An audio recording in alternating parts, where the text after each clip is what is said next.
All right, welcome back to The Few Show, everybody. My name is Bud. I am an account executive here at Execution.io and co-host of The Few Show. I'm excited to be joined today by my guest, Dylan Lenz. Dylan is the founder and CEO of Naborly, a next-generation credit bureau for the renting generation. Naborly has developed a new credit score and report that reduces the risk of eviction and default for landlords by 89% and helps tenants build credit with their rent payments and other subscription payments, helping the next generation of financial consumers show their true credibility and solve the systemic inequality that exists in the current credit reporting and scoring ecosystem. Dylan, thanks for being on the show today, my friend. How you doing? It's a pleasure. It's nice to be here. Yeah, sorry about my voice. I've been a little under the weather. I feel fine, but my voice has not caught up. So you're just gonna have to bear with me a little bit today. And we wrote a pretty robust intro there, so a lot. Not necessarily the easiest on the voice. Yeah, it's okay. I don't mind talking. It's just it might be a little hard on the listeners today. No. So we've got a lot to cover, and we don't have a whole lot of time. So let's go ahead and get right into it. You have quite the background that kind of led you up to where you are right now. I do want to kind of get started on that before we get right into what Naborly is. You were born in Canada, and now you're ended up in California. So kind of give us a little bit of background on who you are and the journey that you took to get to where you are now. Yeah. So Naborly is my third company. Well, it's not my third company. I've sold two companies previously. This is the third one that's actually working. I've had a couple that failed. But I'm a Canadian originally. I'm from a little town called Tofield, Alberta, which is about 2 hours northeast of Edmonton. They call it God's country. I don't think God's been there a long time. It's just cows, oil derricks, and tundra. Parents were, my dad had a ranch out there. Parents divorced when I was young. My mom was a little peculiar. We moved about 20 times before I was 18. Ended up in Idaho. Moved to the U.S. when I was 11. Moved around a little bit here, and then graduated high school in Idaho. Basically, I grew up on welfare until I was like 18 years old. Working class family, but low income a lot of times. Single mom. Low income apartments, or there was times we were homeless, kind of stuff like that. It was a rough upbringing, but the way out was education, and me and my sister both, we got full ride scholarships to university, and I ended up going to UBC, full ride scholarship in academics, studied computer science for about 2 years and dropped out because I read that I was broke, and I read that Tumblr was worth $100 million at that time, and I was like, shit, I could do this. And so started a company called Cardmo, which is a business card sharing app on the iPhone 4, kind of like honoring the Japanese tradition of sharing a business card, very tactile. You could flip cards between phones and have a stack of cards, and had no business model. Basically took out a bunch of student loans I didn't need to fund the company, and worked with some great guys on that, and didn't work out. And so I ended up talking my way into a job at Desjardins Group. So they're like the fourth largest bank in Canada. And, basically worked in private wealth management, got my insurance licenses, investment licenses, was managing about 50 portfolios, some high net worth clients, got a nice bonus, ended up taking the money from that, and hated that life, hated just that ecosystem, and ended up starting another company with my friend Will, called ITK Computer Corp, which we built a product called DATS, Digital Action Tracking System, which did safety management for oil and gas workers. And we ended up getting acquired by Payson. It was supposed to be our largest customer. And then we ended up taking them. So then I took the money from that, and I ended up buying up a series of struggling check cashing businesses and pawn shops. I kind of took a gap there. So when I graduated high school, got the tuition, but I didn't have living costs. So I ended up taking a year off, cold called a phone book, graduated high school in 2009. No one was hiring 17-year-olds without any sort of work experience. And so ended up cold calling a phone book and got a job at a pawn shop because I used to buy and sell guitars when I was in high school. had a whole little gambit of putting them on layaway, taking photos and selling them on eBay, and kind of, arbitraging that. Sure. And so I kind of knew the industry and worked there. And then one of the guys I worked for ended up passing away, and I ended up buying his store. And then ended up acquiring a couple others within the next 12 months. Built some internal software for it called Ponder, which basically aggregated used good prices across websites, and then compared it to our inventory and then time on shelf. So it would tell my front end workers, how much we could lend on stuff. And we got acquired by a private equity firm that's in the fringe money lending space, payday loans, pawn businesses. Then I took the money from that and became a landlord, and had this whole plan to be 22 and semi-retired, and travel the world for the first time and take a little bit of a break. And like a month into my trip to India, I end up with this bad tenant who cost me 22 grand between unpaid rent, eviction fees, property damage. Paid 1 month's rent, never paid rent again. Put an above ground pool on the property, flooded the basement. Basement tenants had to move out. It was a shit show. And when I get to the residential tenancy board to get the writ of eviction, the adjudicator knew her by name. She'd been in front of him 4 times in the past 2 years. She was a professional tenant, knew exactly what she was doing. But there was no way for me to share this information with other landlords without going through this incredibly cumbersome process of compliance with the credit bureaus, which was super expensive and complicated. And there was really no way for me to have learned that from other landlords, because most of us are small operators operating off of a kitchen table and collecting rent once a month. And, if something breaks down, we'll deal with it. But most of the time we're doing our day jobs.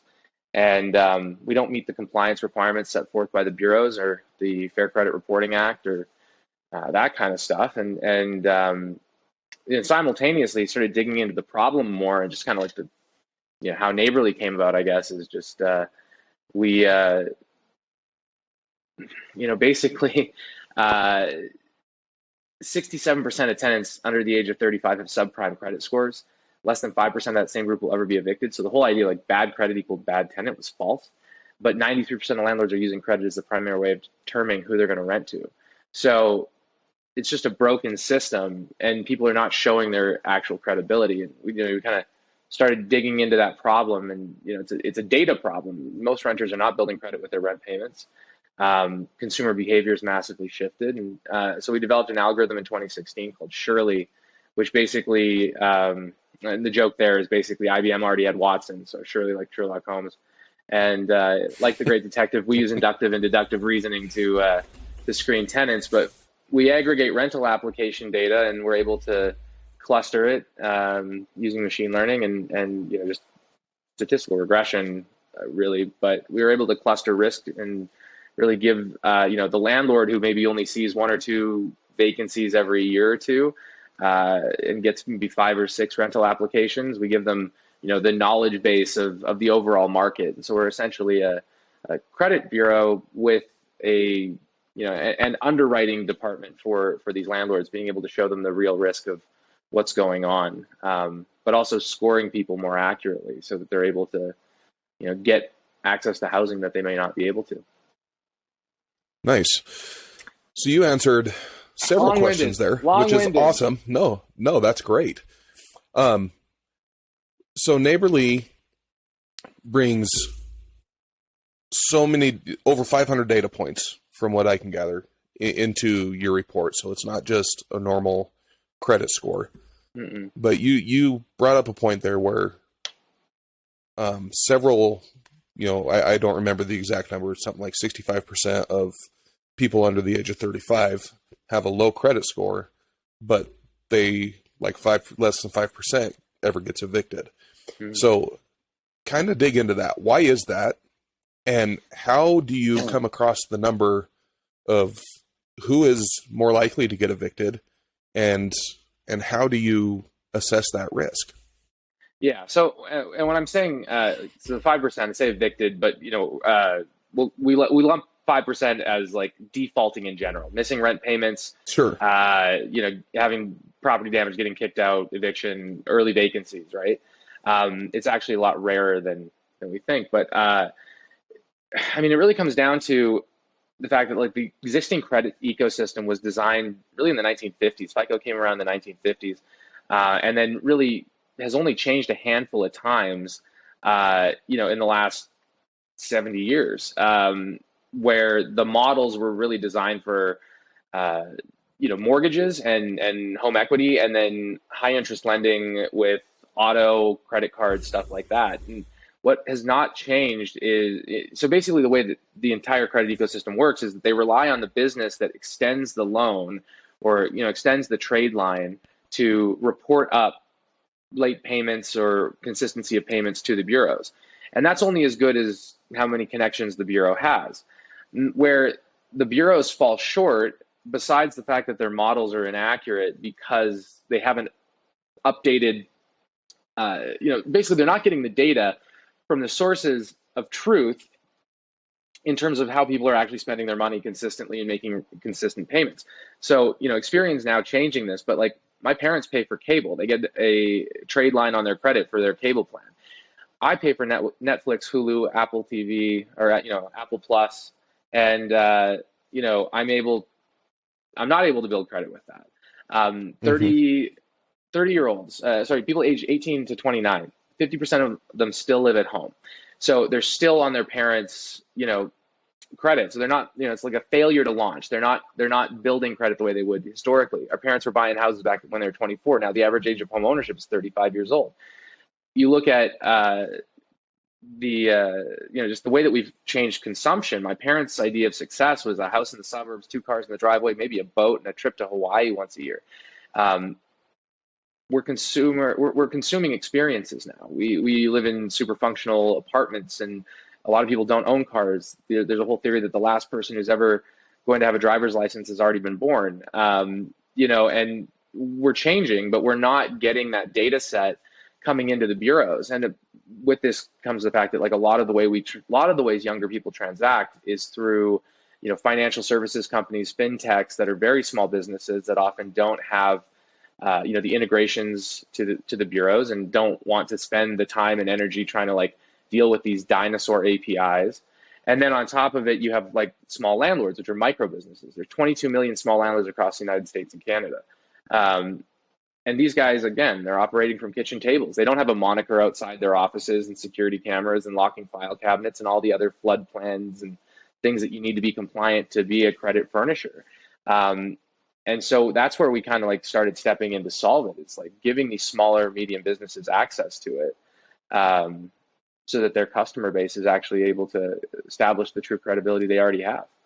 And with regards to how we've changed our credit modeling is that we've taken a different approach to a credit score, which is that it's not a fixed score, it's dynamic. So if you apply to one property at noon and apply to another property at 3 p.m., you're going to get a different score because your rent to income ratio is going to change, your debt to income ratio is going to change, your distance to work and how much you're going to spend on transportation costs is going to be different. And so we're analyzing, really like kind of like Match.com, looking at 3 data sets: the applicant, the property, and the market. There's no such thing as a bad tenant. It's more, there's a bad match. Everyone deserves a place to live. And you see people with bad credit scores, but they've got a pension coming in for $2,500 a month, trying to rent a $750 room. And, they had 2 bankruptcies because 2008 hit and they got a divorce. So, there's context to credit. And, what we find, especially with small businesses, small landlords, is that they're not able to really understand it or contextualize it as well as they should be able to. So that was me rambling. So. No, that's fine. I like it because this show is about you and the context of why you built what you built, right? And so you're answering that in great detail, and I love it. Here's a question that I have for you though. Like you saw a problem and you're going to fix it, right? I was going to have a guest on yesterday and it wasn't able to happen. And I was really kind of bummed because he's a data analyst guy. And one thing when I was doing research on him that he said was there's going to be more data collected on us in the next 3 years than there was over the last 30 years. And I believe it. Just simply because I mean, we didn't have cell phones and stuff until I was, almost 33. Yeah. You know, There's event listeners on every page now, every click, every yeah, interaction. Yeah. right. So there's more data being collected all the time, all the time, all the time, all the time. Now you're starting to collect that for these renters. Why is there not more urgency from the credit bureaus to want to collect more and more and more and get a more accurate picture of what's going on, just like what you just described? Well, I mean, I think that they're starting to finally catch on. Experian bought a company called Rent Bureau a few years ago, but they've only been able to get up to about 5-6 million rental units that are reporting to them. So sub 10% of the market, and that's mostly multifamily. I mean, I think that Experian is actually really fantastic in terms of what they've set out as a mission to do. They've been draining Silicon Valley. They just poached, a couple of years ago, they poached Greg Wright, who's now their chief product officer from Intuit. And, he's built Experian Boost, which is trying to solve this problem. But I mean, it's a customer base that it's not valuable to them. These guys are dealing with $5-6 billion a year in annual revenue. And if you look at the screening industry, really it's a small niche. It's not as big as they'd like it to be. So, you have 44 million rentals across the US and Canada. Let's say the average length of tenancy between single family, condo, student housing is basically like 3-4 years. So you have 10-15 million vacancies a year, 3 applications per year, 3 credit pulls per per vacancy. And these guys are making, if they're going through a reseller, they're selling those credit reports to them for $5 a piece. If they're selling them retail, they're making 20. So it's a $125 million business line between the 3 bureaus. It just hasn't been a priority. What they're realizing though, and what's really exciting is, we're going into partnerships with them much deeper, is basically they realize that renters, your rental application is one of your first financial applications as an adult. If you're new to the country, it's one of your first things you need to do, get an apartment. And it's a wedge in, not because the screening business is the most exciting revenue source for them, but it's because it's giving them a relationship with the next generation of financial consumer at the earliest point they can. And, we're seeing them catch up, but, we're 5 years ahead. So, it's an exciting time. And, I think it's one of those things where there's a ridiculous number of problems in the financial industry, and, you got to pick your battles. So, I think that's really what it's come down to. Gotcha. I understand that. No, that's good. So we kind of went over what the genesis of Naborly was. You got screwed, and you wanted to fix that for not only you, but for other people. And you've done that. I'll add some color really quick. When I first started Naborly, I actually bought the domain earlier, and my plan was I was living in a condo in British Columbia, Canada, and I realized when I moved out that a neighbor played bass and he was 2 floors above me, and there's another guy who played drums, and I play guitar. So I was like, dude, it's crazy that this town I grew up in, Tofield, 500 people. There's more people living in this building than the entire town. People live 20 feet away from me. I don't even know them. So I wanted to build a messaging app like Slack for my apartment building. And then tried that out for a couple of months. And then my tenant actually ended up coming back and suing me. And I was like, all right, I'm done. Let's started digging into that problem because it was just pissing me off because, fake slip and fall or whatever on my insurance and, just nonsense like that. But yeah, you kind of discover a problem. And I think that's kind of the founder's mindset of kind of this obsessiveness. I think a lot of really successful founders tend to be somewhere on the autism spectrum, and they kind of grab onto something, and then just there's a relentlessness to it. But yeah, sorry, I'll let you continue. No, you're fine. You're fine. So you've kind of helped solve this problem, or you're helping to solve this problem. Reduces risk of eviction and default by up to 89% so far. I'm guessing that's probably gonna climb as this catches on. So that's what you're doing for landlords. What does this do for tenants? Yeah. So the idea with Naborly is that the way that we get the data points and the way that we're able to make the accurate analysis is by taking the rental application itself. So, aggregating the data set in, understanding, who do these people live with, where do they work, what's their income trajectory? Are they making career moves? Or are they been in the same job for extended period of time? What industry do they work in? Those types of things. But part of it was the fact that when I moved to Toronto, I just sold a company. I had a great cash position, but I didn't have a job. And getting an apartment for me was a pain in the ass. It's super competitive. You're applying to 8 places, filling out 8 applications, getting 6, 7 credit hits per lease cycle. And I got tired of that. And I was like, let's solve that. So the way that Naborly works for the tenant is they create a single rental application, which they can then share with any landlord who's on Naborly or not on Naborly. They just put an email address in, click send, and the landlord is able to get it if they're not on our platform. The way it works, landlord basically, you're at a showing, landlord sends an email invite to you, you fill out a rental application. Now that becomes your renter's resume. So think LinkedIn meets Equifax for renting. And so you can apply to multiple properties. You don't get multiple credit hits. You pay $25 or the landlord pays $25.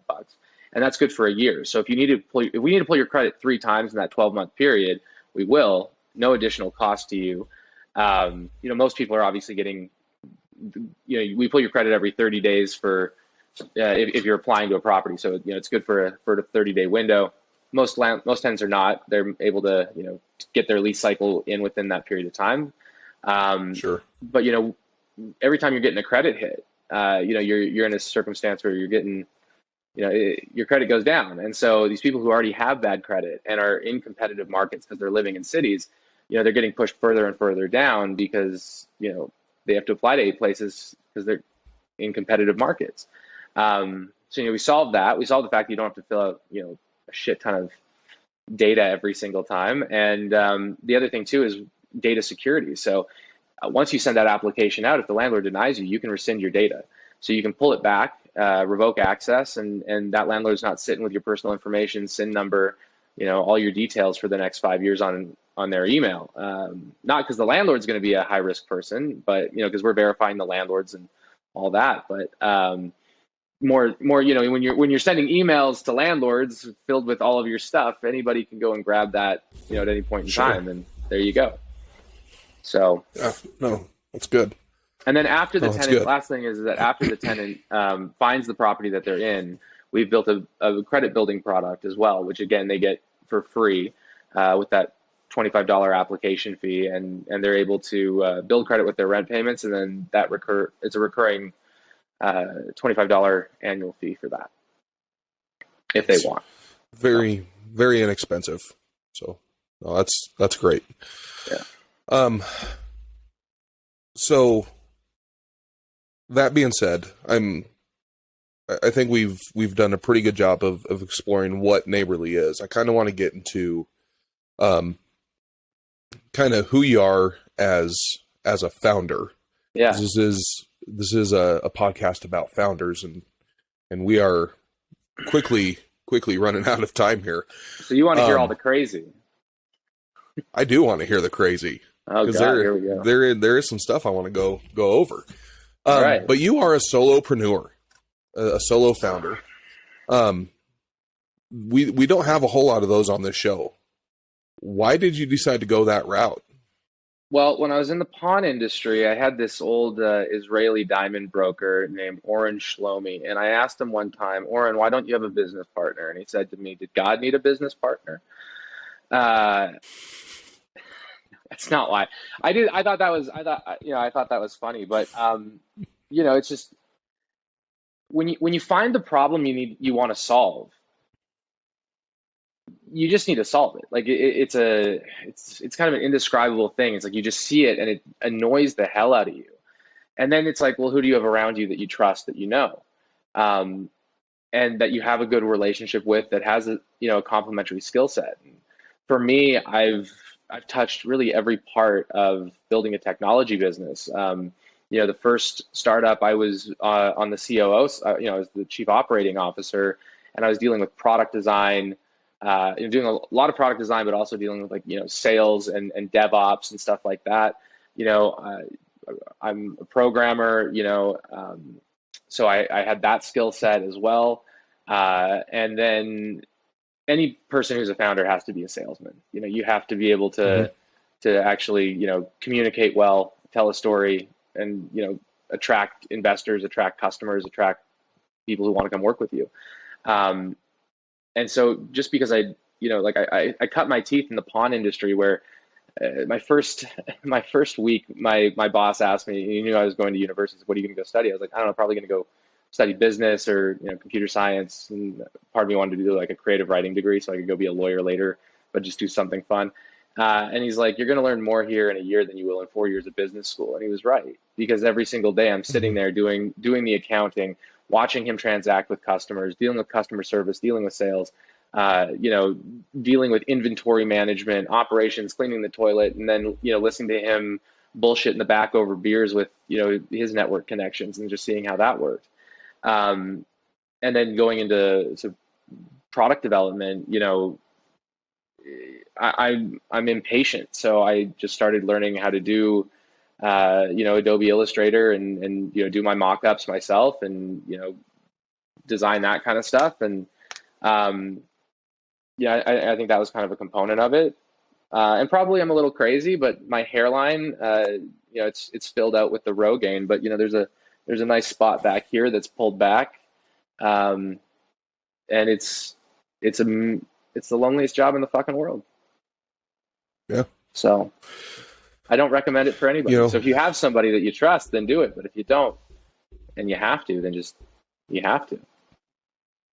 Yeah, it was just eating it. And I think that kind of goes back to what you were saying earlier. You're like, there's a little bit of, a little bit of autism in it, and it just, it just got a hold of you, and you just couldn't let it go, and you just had to go for it.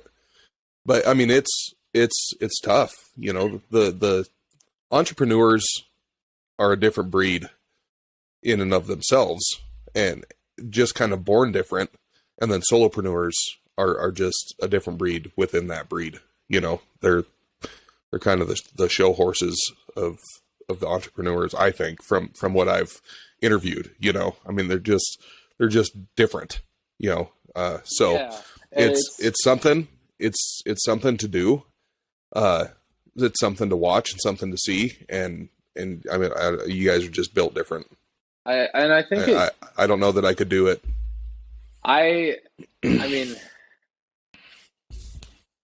yeah. I mean, it's indescribable. I do have a couple of friends that are, solo entrepreneurs, and let's just say we're incredibly imbalanced people. It's it's probably there's a book called The Hypomanic Edge. We're probably all on some spectrum of bipolar, and can be very productive and whatever, but with that comes personality, and that's one of the things I've had to learn is just like, I have a big personality. I'm a very direct and very I'm a soloist, right? And learning to play with others has been it's been one of the biggest things I've learned over the course of building this company, that trusting others to do things, taking my hands off the wheel, and building a great team around me. And so while I am a solo founder, and I ran the company as a solo founder for the first 5 years, I ended up bringing in a super strong CTO this year, and gave her the title of co-founder, and gave her a chunk of stock that was not unremarkable, because I realized that as this company scales, I need to have somebody who is leading the technology team and the operations, and has the skin in the game that I do. And we'd worked together for about 1.5 years prior to making that decision, and just saw the quality and built the trust. But picking the wrong founder, the wrong co-founders, I think so much more of a risk. The people I know who've broken up afterwards, and it destroys companies, destroys friendships. And it can happen at times when, I don't know, it's it's great to have somebody, but you need to be able to trust that you can rely on them, and they're going to be in there grinding with you at 2 o'clock in the morning, trying to prep for a sales meeting the next day, or coming in on Sunday to clean the toilets. And it's, yeah. So that's kind of like where I stand with it. But yeah, picking the right person is important. And then with that, I think that like with solo founders, in terms of the ones I've seen, you have these. I think that like there's like there's people who just attract money. Like there's people who just Hmm. attract like there's hyper productive individuals, and I can't have children. Okay, so like I can't really make things organically without whatever, and so it's like I build. I think that's I think it's like kind of like a fundamental biological thing that's somehow built into me, which is just like philosophically, what's the meaning of life? Basically, have a family, procreate, and leave the world a little better than you found it. Like fix problems. We're all just a bunch of apes trying to get off this rock before we get hit by another Hmm. asteroid. And we all have to kind of serve a niche and fill that. And it's I like to build Right. shit. So And you said something there about fixing problems. I kind of want to dig into that. This is something I don't get to talk about a whole lot on this. You've had some really good press, and you have the funding to prove that you're doing good things. There's also been some not so good press to go along with that. Tell me how you deal with that, and how you deal with that as the founder, and how you deal with that going forward as a company. well, yeah. I mean, we're in a very interesting market. Um, in the sense that like landlords and tenants and the tension there is a tale as old as time. But there's some asshole tenants out there. There's some asshole landlords out there, and most of them are actually good people. But there's this narrative, and I find it to be it's a little bit more of a leftist narrative, a little more of a liberal narrative, where there's a lot of people who are just like completely against home ownership in general. Housing should be a human right. Um, but they think of landlords as like the gentry. They think of them as these feudal lords where you're tenant farmers, and they come and burn your house down if you're not whatever, like this insanity. It's not what it is. Most of these guys are plumbers, electricians, and they have a second home. Maybe it was their starter house, or maybe it was their savings, and they realized that there's a way for them to basically grow wealth slowly and pay for their retirement. Hmm. That's really what it is. And so there's a lot of That's tension there, exactly who my landlord is. and that's who most of them Hmm. are. That's why 72% of the market is owned and operated by guys who have just one rental property, and they have day jobs, and they are trying to save for retirement and build wealth. And it's not a fun job. They get up at 6 o'clock in the morning before work so they can go fix a toilet, or make sure that the heater's working or whatever the hell it is, and making pennies. A couple $100 a month, but the goal is the mortgage gets paid off in 20 years, and they can retire to Florida in a middle class condo. It's really what it is. But in terms of what happened with the bad press, I think everyone's kind of concerned about data privacy and data security, and that's something we take very seriously. But I think just in general, the notion of an AI driven credit model, which frankly is most credit models now, or they're moving towards that, but making these decisions for people. Um, I think there's some people that were uncomfortable with it, and frankly, there's a lot of journalists and bloggers out there that don't get the full story and don't talk to us, don't even talk to us before they write whatever they're writing. Um, and it's funny because I have like we have two sides where the tenants are pissed off at us, and then I have like white supremacist groups coming after me because they think I'm some sort of like traitor to the white race because we are trying to create a more fair and equitable credit ecosystem and solve some of these like systemic inequalities that translate into race and translate into gender inequality and stuff like that, in terms of our financial system. I've had death threats from from white supremacist groups, and I've had death threats from from the other side too. What happened with our I trended on Twitter at the beginning of the pandemic because we sent out an email to our landlords asking if their tenants paid rent on April 1st, 2020 or not. We've been asking if the tenants paid rent for the last 2 years or the 2 years prior to. But some journalists, signed up as a landlord user, got the email. He'd just gotten laid off, didn't get a quote from us, ran with it, and then all of a sudden I'm Dylan Lenz, white cisgender male, tech CEO, human vampire, Silicon Valley college dropout who's creating a tenant blacklist amidst a global pandemic.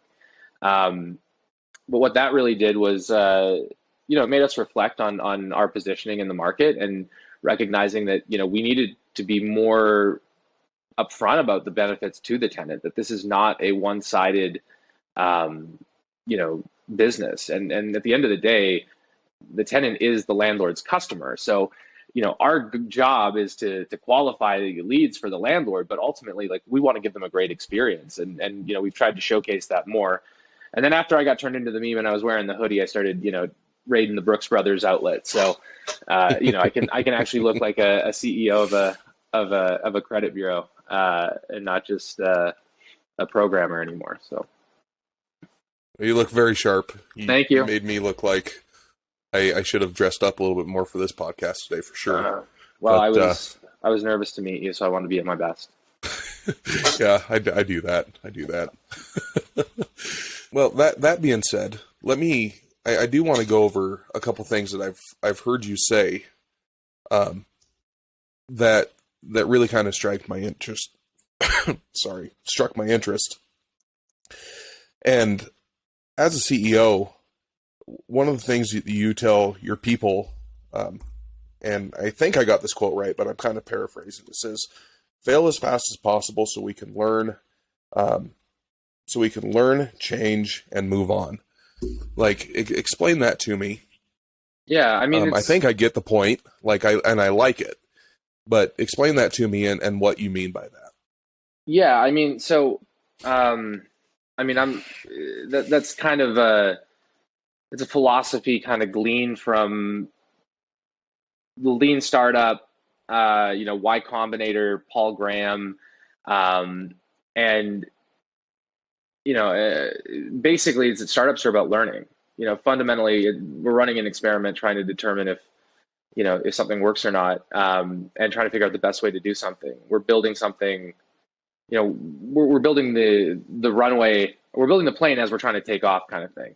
And so what I tell my team is basically if your job is to fail, your job is to come here and make mistakes. If you're working with smart people, we get more ideas than most people, right?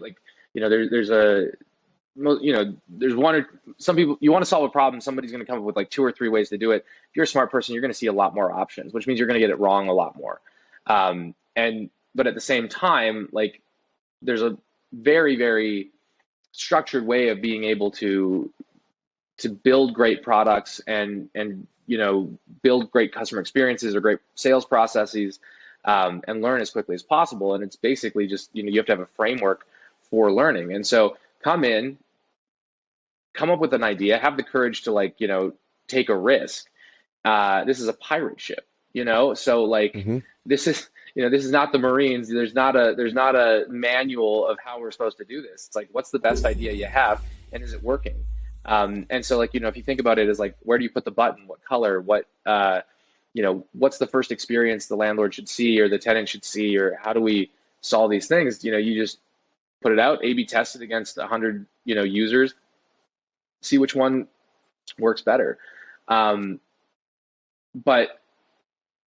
it's really about creating a culture where people are not afraid to bring their ideas to the table.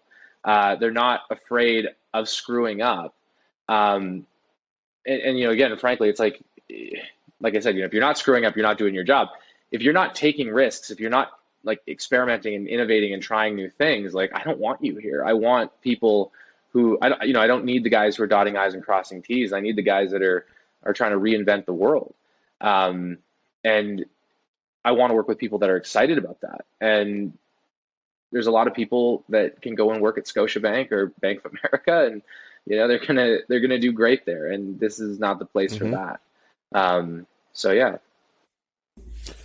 No, I love that. And I think that kind of goes back to your attitude of being a solo founder as well. Like you're not afraid to fail. You're not afraid to screw up, but you have to kind of have that mentality in order to be able to make it big. Kind of have that rags to riches story, you Well, know? I mean, for me, my life has really been just taking the best opportunity in front of me. Um, and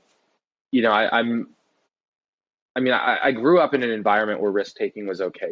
We moved a lot as a kid, so Hmm. trying out a new town was not something completely outlandish. My mom changed jobs a lot, and she was an entrepreneur herself. She tried different businesses. She didn't have quite the knack, the business savvy that I think she needed. And I mean, being a single mother in the '90s with two kids, it was a very different time, especially without an education. So, she did her best, but she taught me that, like, try shit out. What's the worst that can happen? What's, like, literally, what is the worst that can happen? Most of us, say you're a 22-year-old, uh, most of us in our early 20s, there's this narrative of, like, what our careers are going to be. We're going to go and work at this company for a couple of years, earn our stripes by getting the big job, and then move our way up the ladder. And then hopefully by the time we're 40, we're a vice president making $250,000 a year. And that's the sure shot path. Go get your MBA, go get your degree, whatever it is. Um, it's I dropped out of college. I didn't, it wasn't an intentional thing. It was just I was more excited, more interested in the thing that I was working on than I was going to class. And at the same time, uh, I can still go back to UBC. They'll take me at any time. Um, so what's the worst that can happen? You try something out for a year or two, or you try the job a couple of years later. The thing is, like, it's really about just, like, making a decision and committing to it. But ultimately, at the end of the day, like, you move across the country, you can move home. Like, Hmm. you swing for the fences, you lose everything. At the end of the day, your network is your net worth. The people the people you surround yourself with, and that's what matters. But you have to kind of have that confidence and realize that, like, there is a different path out there, and it's not for everybody. Like, I'm not one of those people who thinks everybody should be starting a startup, or that, like, anybody can do this. It fucking sucks. Like, it is, like, the number of times I have, like, wept after investor meetings, the amount of, like, stress, the amount of Glenfiddich scotch that I've gone through at times. It's not a fun job, but this is how we fucking knight people in this country. This Hmm. is how you earn your stripes. And if you win, you win. But the other thing people don't tell you is how much you lose. Like, Hmm. the number of times, like, you hire your friends and then you fire your friends. You put relationships on hold. The number of times I've spent, building IKEA desks on Christmas, I cannot begin to count. I can. It's like five. But you're you're it's not a glamorous job. It's Sure. fun at times and it's exciting, but, like, um, it's not something for everybody.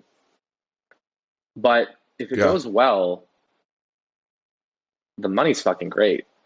and Yeah. um, and also, like, you're doing something that matters. Hopefully. I mean, like, there's people who are doing a ton of different things, but, like, it you got to run your own shit. You also have more bosses than you ever can imagine as a CEO. Like, I report to my board, I report to my customers, I report to my employees. You know, uh, I, you're like a concierge. You're serving everybody. You're kind of this hub. Um, but yeah, I don't know. It's Well, best sure. job in the And world. you have the Thank you, more weight of, please. yeah. When you have the weight of, if this doesn't succeed, then everybody that's under you, doesn't get a paycheck. Sure, I get it. Well, Like yeah, I there's a lot mean, of responsibility. yeah, Yeah. I mean, the number of people's mortgages and rent payments that you're responsible for. It's a lot of pressure, and there's been times where you know we had $100,000 payroll. There's 35 grand left in the bank. I'm maxing out my credit cards, and we snuck our seed deal in 28 days later, and it worked out. But you have to be willing to do that, and most people need the stability. Um, Hmm. and like Paul Graham has there's a archetype of like who you should look for in a co-founder, and what you want is James Bond. You want somebody who is basically able to get thrown into any situation and figure it out, and is relentless and incredibly focused. Suave as hell would be great too, but you can't always win that. Right. But yeah, it's a grueling grind, but it works out, Yeah. hopefully. And at the end of the day, and this is the thing I've realized too, is that most investors, if you can get to the point where you do a seed stage company and then you fail miserably, you lose them all their money, they're going to invest in you again because they just spent Hmm. $2 million for you to get your master's degree in startups, and you're going to make all the mistakes that you think going in. Like there's a lot of people I know, and I did it myself, where I'd look at other CEOs that I knew and I'm like, oh man, I wouldn't be doing that, or I'd change that strategy, or like, why are they not on site more? Why are they doing all these stupid PR junkets and shit like that? And then you're in the job and you make all the mistakes that you're not supposed to. Um, but again, like worst case, like this is a career path. Being an entrepreneur is a career path, and um, it's something that if you are an entrepreneur and you act with integrity and you do your fucking best, they're gonna back you again. I mean, unless you're a complete moron, but like they're gonna back you Sure. again, and they're gonna get another opportunity. But building $1 billion company, that's like hitting the lottery. And really, what you should be focused on is like, can you make customers happy and can you acquire them efficiently? And are you building something that actually matters, or just some iteration of, I don't know, like, anyway, that's a whole other conversation. Yeah. Yeah. We don't want to get into that because you only bought 15 minutes. So that's, No worries. No worries. um, that being said, let's go ahead and kind of wrap this thing up. And I'll ask you the same two questions I ask everybody that's on this program to finish this thing out. And that first one of those is, what advice would you give to founders or soon to be founders that are going to watch this program? You've started a couple businesses and you've been able to get out of those. Now you've started this one. So what advice would you give to founders or soon to be founders that are going to watch this? Choose a problem that's meaningful to you beyond the money, because like I started a credit bureau when I was 24 years old. I'm 30 years old now. It's a weird job for a 24-year-old, right? Being the CEO of a credit bureau, and building this. But what kept me doing it is that I realized, yeah, I'm solving my problem of a bad tenant, but I also realized that there's this fundamental infrastructure underneath our financial ecosystem called credit, and it's broken. And what that means is Mm-hmm. that people who should have opportunities don't, and people who shouldn't have opportunities do, or they're given more, and it just perpetuates this system. The reason I turned out the way I did was because despite the fact that we were broke as hell as kids, is that my mom would drive 5 miles every morning to make sure we went to the good school. We couldn't get an apartment in that zip code because it was given to the yuppies with the used BMW that their parents gave them. But she never missed a rent payment. And she made sure that our peers were the kids whose parents were doctors and lawyers and business owners. And I fundamentally believe that there's three numbers that dictate a human outcome: your zip code, your IQ, and your credit score. If you change one of those three, you change the trajectory of a human life. And so every day we have a team of 25 people at this company that decides where thousands of families live. It's a big responsibility. It matters because Larry Page wasn't Larry Page when he was born. Larry Page was probably a fucking genius, sure, but at the same time, his parents had PhDs. So by the time he was 10 years old, he had heard over 100,000 words in the English language, compared to a low-income child who hears 7,000. That compounds. The reason I Mm-hmm. live in the Bay Area, the reason people, live in cities, it's because your network matters and who you're around matters. And, people who have the drive to get out of whatever situation they're in are unable to do it because they're getting pushed down by a system that's unfair. So choose a problem that you actually give a shit about. Because when times get hard, you want to throw in the towel. You got to have a reason beyond just getting paid. Because I've averaged like $72,000 a year in salary since starting this company. And, like I could be making 3-4 times that as an engineer. The payoff at the end was great, but you got to get through that. You got to be willing to lose your hairline, your marriage, your family relationships. You have to really want it. I mean, obviously, don't try and lose your marriage or anything like that, but that's what you're risking. That's what you're risking. Right. So make sure it actually matters, and it's not just some bullshit because you think you're gonna, end up a billionaire in 5 years. Yeah. I'm glad you brought up that quote with the zip code, IQ, and credit score. I wanted to bring that up earlier, but I didn't know if we'd have enough time. So I'm glad you brought that up, because I do really like that quote. If you change one of those, you change all three. And then the final question is,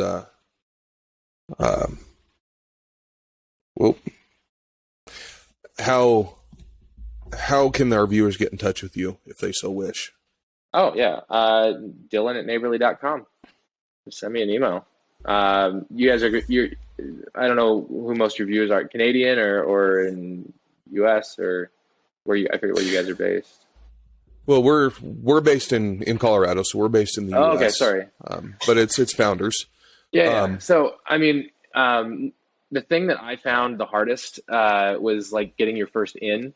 Like once you get like it's figuring out your way to network in and get that network initially, and then once you do, you're suddenly just tapped into everybody. And so more than happy to help other founders, because that was the biggest stress, like just getting those initial meetings. And another founder helped me out one time. He said, "I'll make some intros for you," and I was like, "Oh, sweet, thanks." I go check my inbox 2 hours later, and all of a sudden I've got 20 intros to like Sequoia, Andreessen Horowitz, every single person I could possibly ask for, because he listened to my pitch, saw it, and was like, "Yeah, man, reciprocity." And that's what this entire found. Again, being an entrepreneur, it's a career path, and it's a fraternity of sorts, and you got to fucking help one another, because your network is your net worth, and paying it forward is really the best way to do that. So more than happy to connect people and spend some time.